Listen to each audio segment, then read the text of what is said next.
Hi, it's Marianne.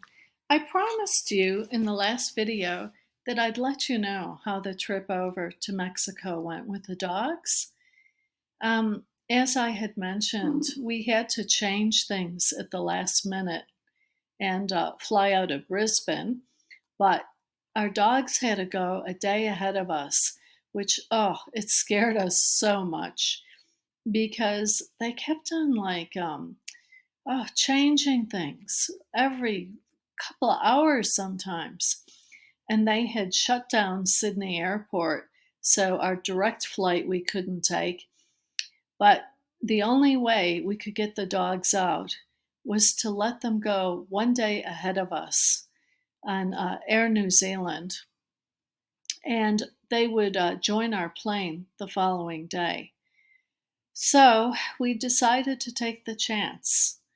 And we were quite afraid because, if they shut down the airport again, it would have meant that we'd be stuck in Australia and they would be stuck in Auckland, New Zealand. Um, but that didn't happen, so that was really good. And when we got to Auckland the next day, we had a 5 hour layover there. And unfortunately, they confiscated our dog food, which I was going to feed the dogs when we landed in Los Angeles and also when we got to Mexico. So we ended up buying them some Mackers, which is, of course, McDonald's hamburgers, because we had nothing else to give them. And it was probably about, I think maybe a 13-hour plane ride from Auckland to Los Angeles. And then the dogs were delivered to us curbside in front of the United Airlines terminal in LA. And they were in amazing shape. It was so good. It was almost as if we had just gone around the corner, like to get a loaf of bread or something. So we couldn't believe it that they didn't react at all hardly. So that worked out well. And, they would have been walked and fed in New Zealand the night before. But when we went to check in at United, well, of course, that was a mess. We had been told if we booked 3 airline tickets that we could take all 3 dogs in the cabin with us rather than just 2, which is normally what's allowed. And they told us, no, you can't bring 3 dogs. You can only have 2. And, we explained that our travel agent had, made these arrangements. So anyway, I called her up and she argued on the phone with them for 2 hours and 20 minutes. It was a big battle. And she said to me, she said, Marianne, don't you worry. If I have to, I'll get on a plane and fly down there. You are definitely going to get on that plane tonight. And what had happened was we originally had booked an Airbnb in Los Angeles, but we couldn't stay overnight because LA had gone into lockdown. So we had a 12 and a half hour layover then in LA. And she got it across the line for us after a big battle. And so we sat around for, it was about 10 hours. It was 9:30 at night. And I'm sitting there with the dogs. Peter had just gone to the toilet. And these 2 big security guards from United walked over to me and said, we don't think you're going to be able to go on that plane with those dogs tonight. And I said, what are you talking about? And the dogs were like going ballistic because they were towering over me, like really intimidating me. And they said, well, we've been observing you. And, the dogs had barked once at like a German shepherd that came down the aisle. But otherwise, they had been so good. They'd been laying in their little beds, which I had stuffed into um, my carry-on luggage. I was so glad I brought it. So they said, we're going to come back and we're going to observe you as you sit there at the terminal to get on the plane. So we doused the dogs with a lot of CBD oil. And 2 hours later, we boarded the plane, and they were nowhere to be seen, which was really good. And we got to Mexico, and then we had an hour and a half there where the veterinarian was inspecting the dogs. And finally, we were able to go through customs. And when we got to customs, people were just flying through. It was going really fast. And the girl looks at us and she says, "Okay, you come with me." And she leads us all the way through the airport with all of the luggage and the dogs into a doctor's office. And the doctor says to us in Spanish, "I would like to give you a COVID shot." And we said, "No, we don't want a COVID shot. And we're very tired. We would like to go now." So she did let us go. And finally, we got out of customs, and we someone ran over to us um, to ask us if we needed a taxi. And so we went with her, and they gave us margaritas. And we thought, wow, this is really friendly. And we kept on saying, well, where's the taxi? We want to go.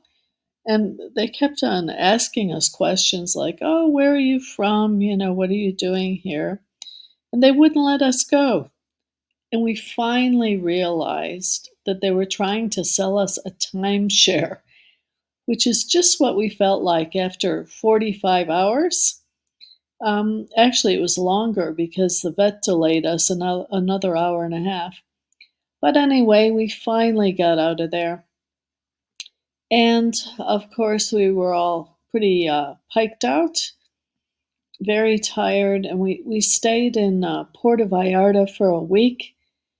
And we traveled down the coast by car because in Mexico, they also have a rule where you can only bring two dogs in the cabin at a time.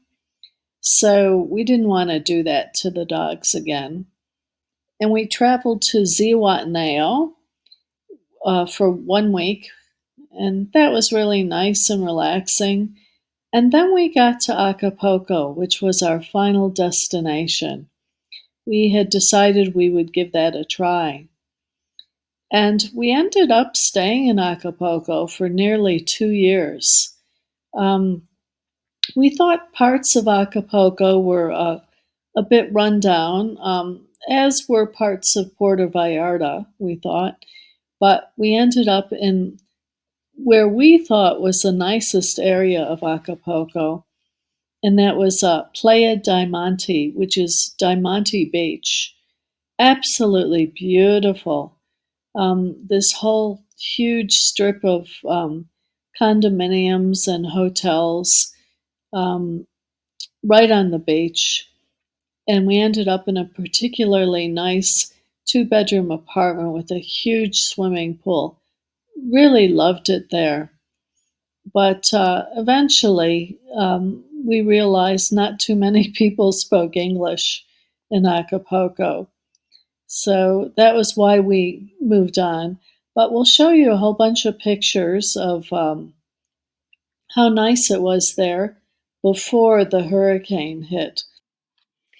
Yeah, I'll show you down the coast a little bit, Zihuatanejo, and then all the places in Acapulco that we used to hang out at.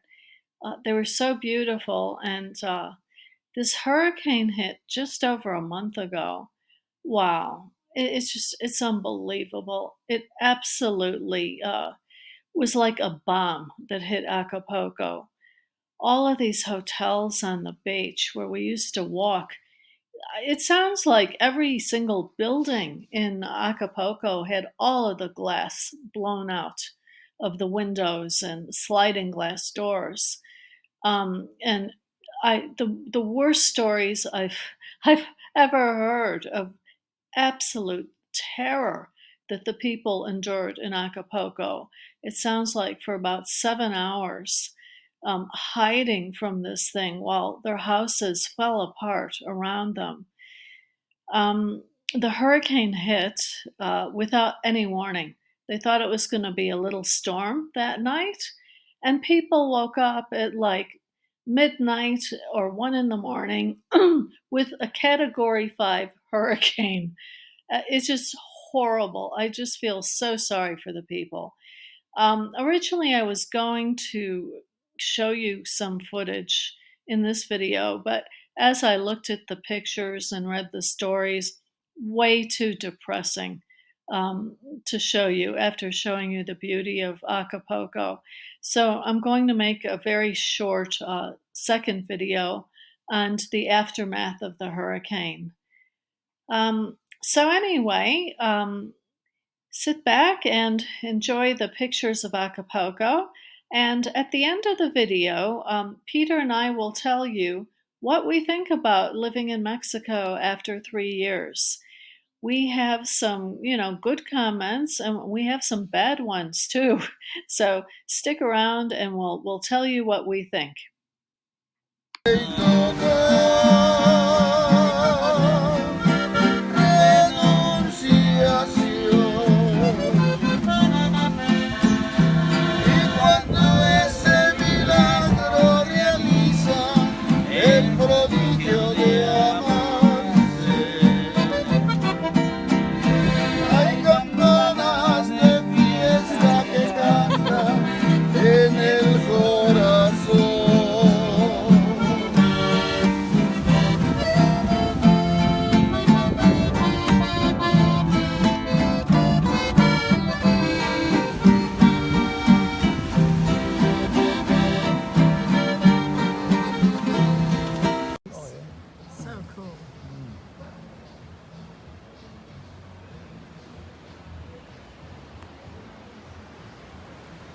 Nice sunset, huh?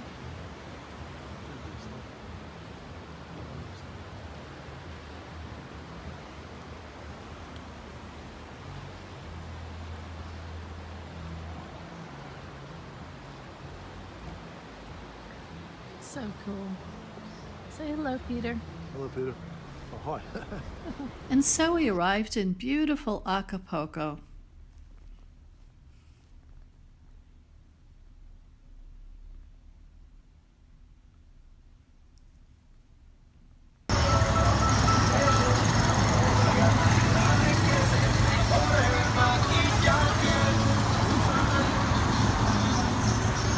We rented quite a large 2-bedroom, 2-bathroom condominium across from the beach. The beach was huge. It had almost white sand, and it went on for miles. It was lined with a lot of hotels and condominiums. And that's our swimming pool.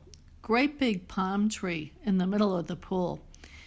The pool was absolutely huge. It was gorgeous.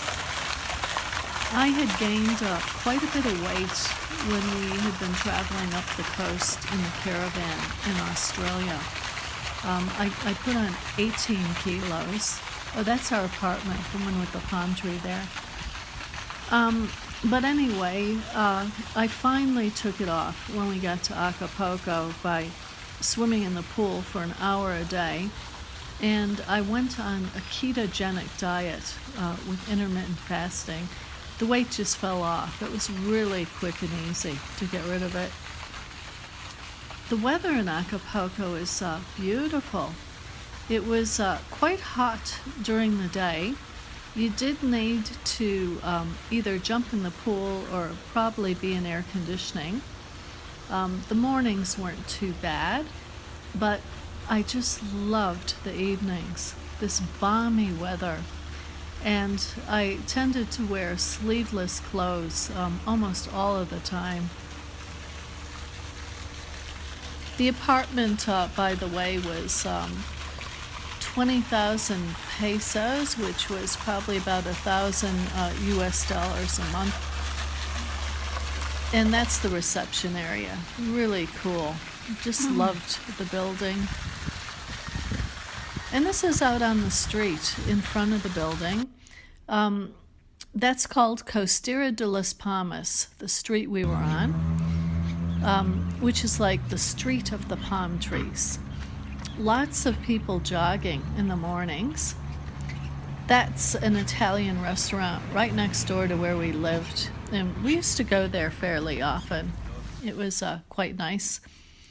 Absolutely beautiful sunsets in Acapulco, pinks and purples. And that's the golf course. This is actually the golf course restaurant. This guy is bringing his horses back from the beach at dusk. We used to go to this golf course restaurant quite a bit. It was only about a 7-minute walk from where we lived. And it was all open air, which was kind of cool. This is actually in a shopping center that was about a 20-minute walk from where we lived. We used to go there often.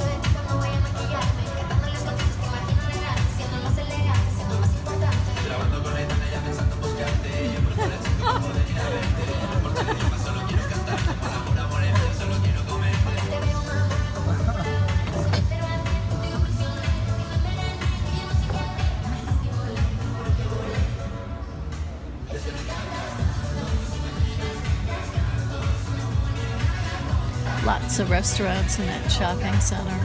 And here's another restaurant with a beautiful view. This is actually someone's house that we went to that had another gorgeous view.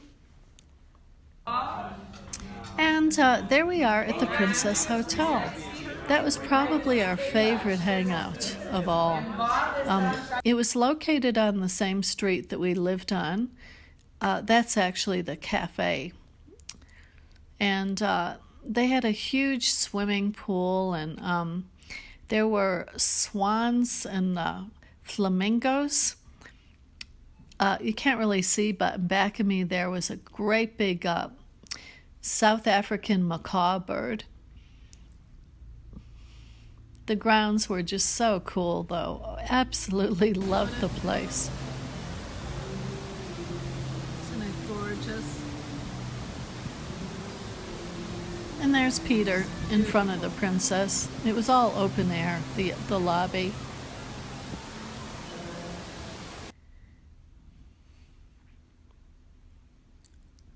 Yeah, unfortunately, during the hurricane, well, I'll show you some pictures in the next video. It really obliterated things. It was horrible. That was just the Italian restaurant at the Princess. And this is the cafe there called the Beach Club that we used to hang out at quite a bit.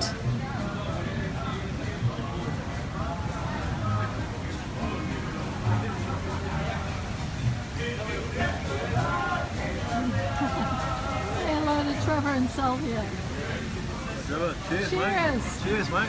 Cheers.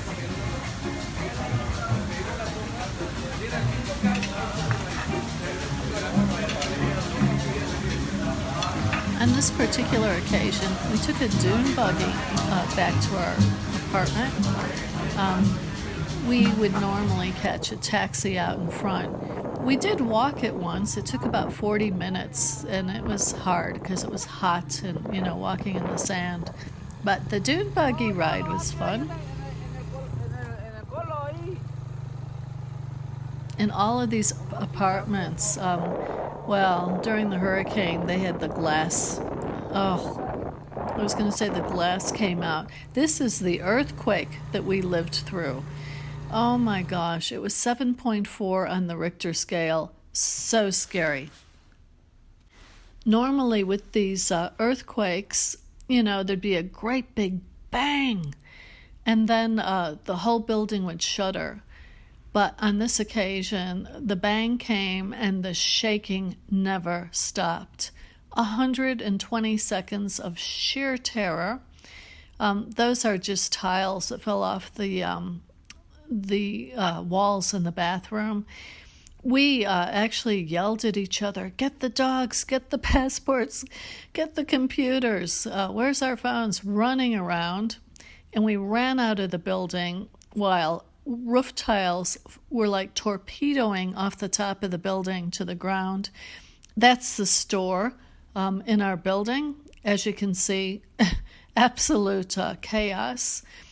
And with the earthquake, it actually had aftershocks. Like, I think there were thousands of them. We were out on the street with all the Mexicans for 2.5 hours in terror. Of course, our dogs thought it was all a bit of fun. Now, that is actually a week after the big earthquake, and I took Peter out for his birthday, and lined along the road that led to the restaurant were huge boulders, which was really scary, hundreds of them. I took him to the banyan tree. It's hanging off of a cliff at a resort, and you're picked up in the golf cart, and they take you down to the restaurant, which is on the cliff. So it was a real experience and a lot of fun. Take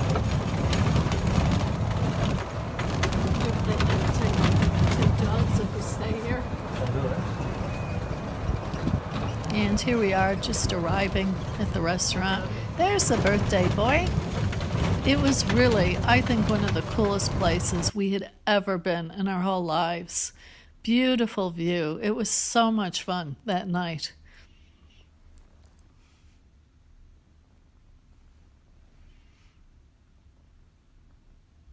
And these are actually friends in our building, Mary Luce and her family. And we used to see them down by the pool. Mary Luce had us over on Independence Day, right before we left Acapulco. She had a bunch of people over for dinner on the balcony. And here's at the Presidential Palace. That was on her TV.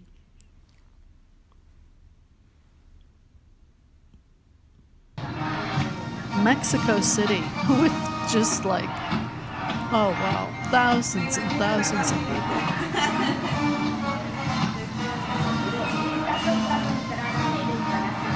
And here comes President AMLO for short and his wife in the Presidential Palace.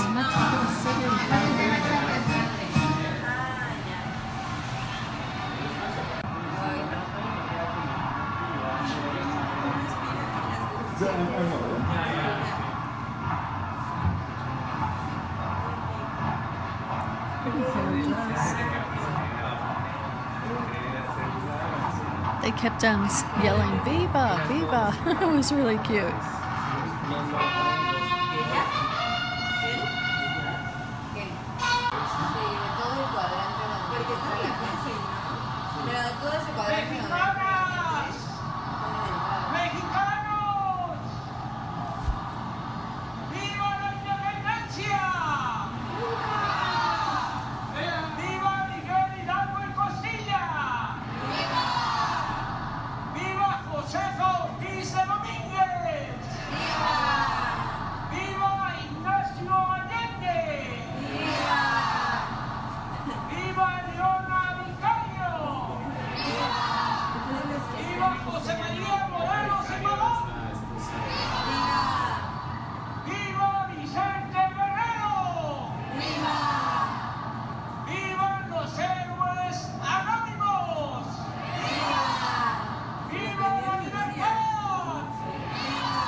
Hi, I'm Marianne, and this is Peter.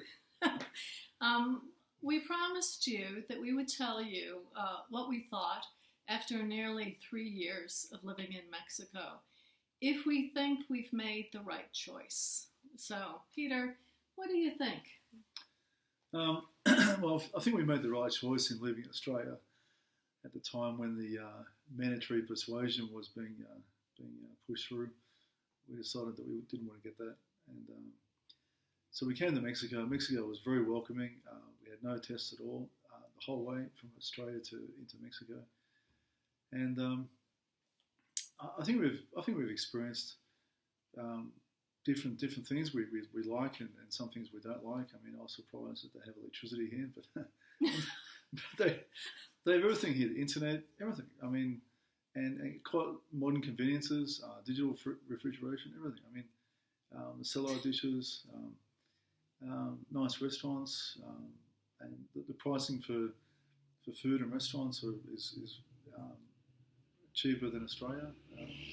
So it's been interesting. Um, I think some aspects of the culture um, are good. For example, that they seem to be very very welcoming, very humble, friendly.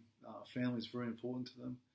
Um, Whereas in the West, obviously, over a period of time, the powers to be have decided to, probably carve up the family and individuals and things. Whereas here, family is very important.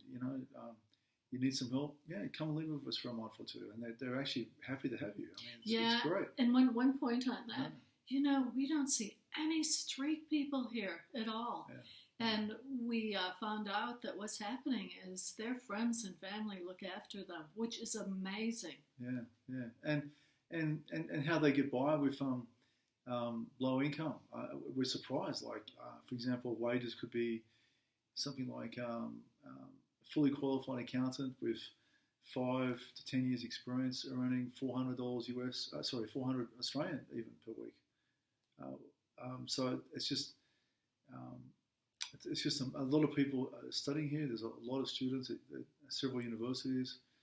Um, but having said that, we've come across a few Mexicans that part of their culture somehow is that they can't say no. So if you say, hey, look, do you want to do this, do that?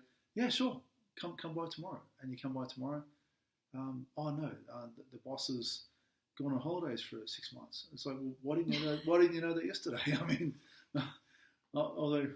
one time I was asked to come back to a Mexican hotel, and they kept on saying, come back next Tuesday. So I'd come back next Tuesday, and they'd say, come back next Tuesday. And it took me a few times to try to figure out what was going on, and they just learnt phonetically to say, come back next Tuesday. It's probably the only thing they knew how to say. Not the answer to everything. And like, come back tomorrow could be mañana, and you come back tomorrow. That's not necessarily tomorrow. That's just some tomorrow into the future, sometime. I mean, so it's a little bit hard to get things done here. But having said that, look, I mean, Google Translator is we use that quite often, or the Apple version of that. However, some translations have been a little bit embarrassing sometimes. So I won't go into that so much. But yeah. So I don't know what else did you mention? Well, the thing is, if we hadn't left Australia, we've calculated by now we would have run out of money about maybe a year and a half ago. And Peter's looking for online work, and he's studying full time. We've tried all kinds of different things for income here, and they have not been working. So I think it's important to be transparent that, a lot of YouTubers make it sound so easy, like, oh, you'll get an online job, no worries. It is hard. It's very difficult. If they find out you're in Mexico, not easy. So yeah, even there's a lot of talk on YouTube about be a digital nomad, and travel the world with a laptop and a mobile phone, and the world's your oyster, and this and that. And the funny thing is, you find out later that the people that are doing those videos, they've actually been unsuccessful in being able to find online work.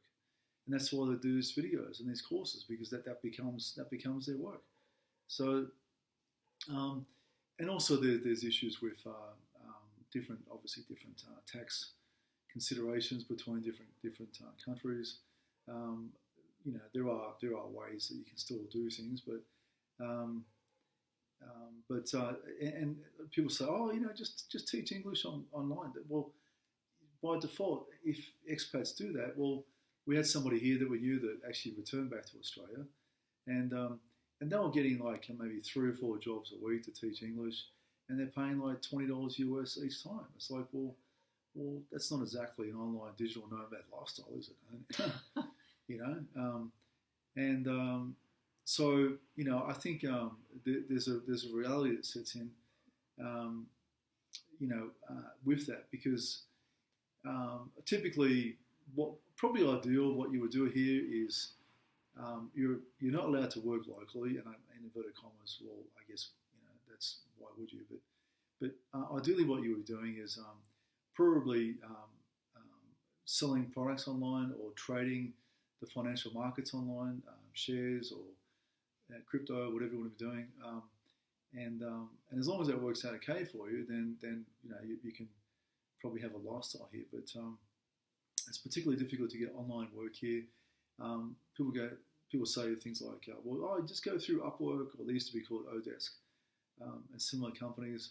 Well, I mean, like I've seen job adverts there where, for a fixed cost of $35 US, they want you to build a whole website. It's like, really? And then Upwork take a 5 or 10% cut as well. It's like, no, in my time's worth more than that. And so, you can really, and you have to start off obviously with no reputation online on that Upwork. You've got to, I'll do it for $4 an hour or something just to build your reputation up. Which, in other words, you're just getting screwed because ultimately, how many people do you need to have clients have until you start to raise your rates? They'll see your history. You're willing to accept $4 or $5 an hour. Well, there you go.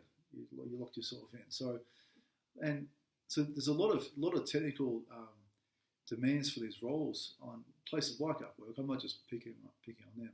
I'm picking on everybody. But so it's a bit of a the problem is that it's like it's a one-way street. So you come over here, you bring all your money over here. You live. You make some good decisions, some bad decisions, and of course you can't earn money locally. You can work online because the Mexican government won't even know about it. So that's probably the way around that. But it's like a one-way street. You come here, and for 4 years, 5 years or so, money's only going into the economy here, and you can't earn anything. You can't earn any money in the economy. So, again, there's ways around everything, but and also Mexico, you can sort of pay for things to be done if you know the right people. So that's another interesting entrepreneurship. Yeah, there's a lot of little weird things that happen here that you wouldn't even think about. Like, I thought, last resort, I can sell things on eBay. I had an eBay store that was very successful in Australia with 1,200 positive feedback. And I was locked out of my Australian account. Have no idea why. I tried for months to get back in, and I managed to open a US one. I've had that going for a while, but you need a US bank account, and finally I sorted that out. You can now use Wise, which they didn't let you to begin with, but now I'm locked out of the US account, and I don't know why. It's so strange, and also friends keep on being thrown off of their Facebook accounts, and Facebook is a little bit important because you want to look at Airbnbs online or Facebook Marketplace. So I have a friend that, I've had to help because he's locked out of his Facebook account. So things are a bigger deal here. And another thing that happened to me once, I went to get money out of an ATM and I didn't grab the card quick enough, and it took my card. I went into the bank, and the bank manager said, "I'm so sorry, but the card will be destroyed at the end of the day, and you can't have it back." So I had to wait for a card to come from Australia for, like a month. That is very serious, stuff like that when you're here. So, yeah, there's lots of little things. that can be a bit of a worry.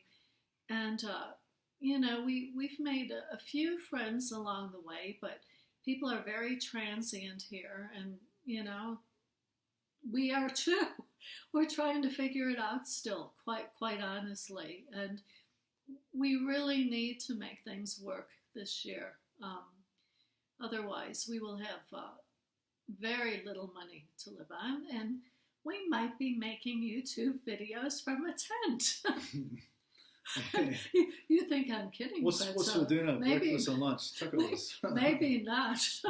So yeah, it's really hard, everything, and we wouldn't go back to Australia at this stage. I think once there's been a violation of trust with the government, I don't know, how could you ever trust them again? Well, they could easily 10x it next time. Oh yeah. You know. And the thing is, the U.S. is also going to probably go through major problems.